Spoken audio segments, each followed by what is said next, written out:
keep thy foot when thou goest to the house of God, and be more ready to hear than to give the sacrifice of fools, for they consider not that they do evil.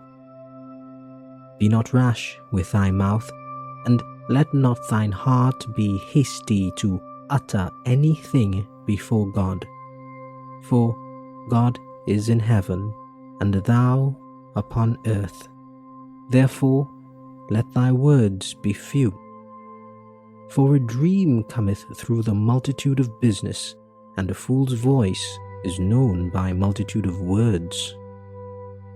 When thou vowest a vow unto God, defer not to pay it, for he hath no pleasure in fools.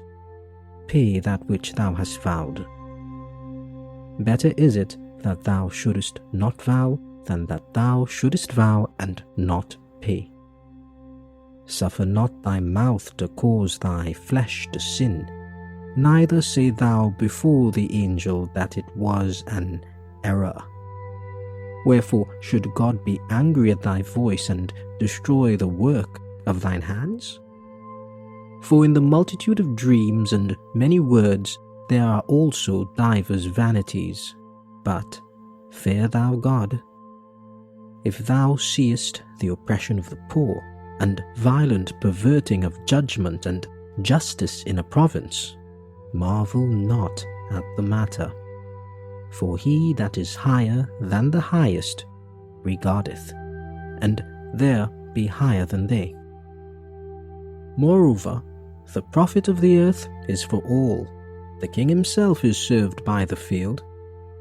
He that loveth silver shall not be satisfied with silver, nor he that loveth abundance with increase.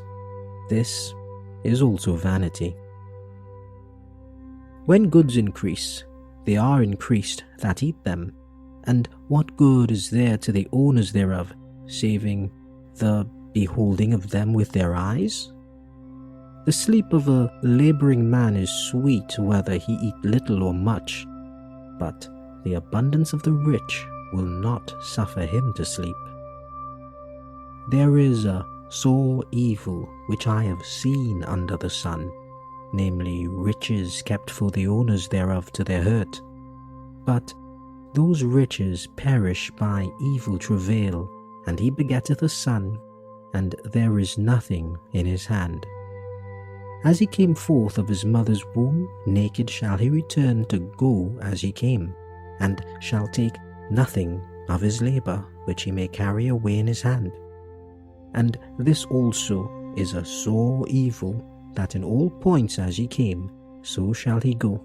And what profit hath he that hath laboured for the wind? All his days also he eateth in darkness, and he hath much sorrow and wrath with his sickness. Behold that which I have seen. It is good and comely for one to eat and to drink, and to enjoy the good of all his labour that he taketh under the sun all the days of his life, which God giveth him, for it is his portion.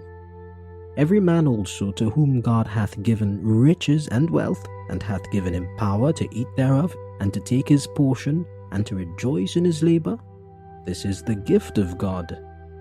For he shall not much remember the days of his life, because God answereth him in the joy of his heart.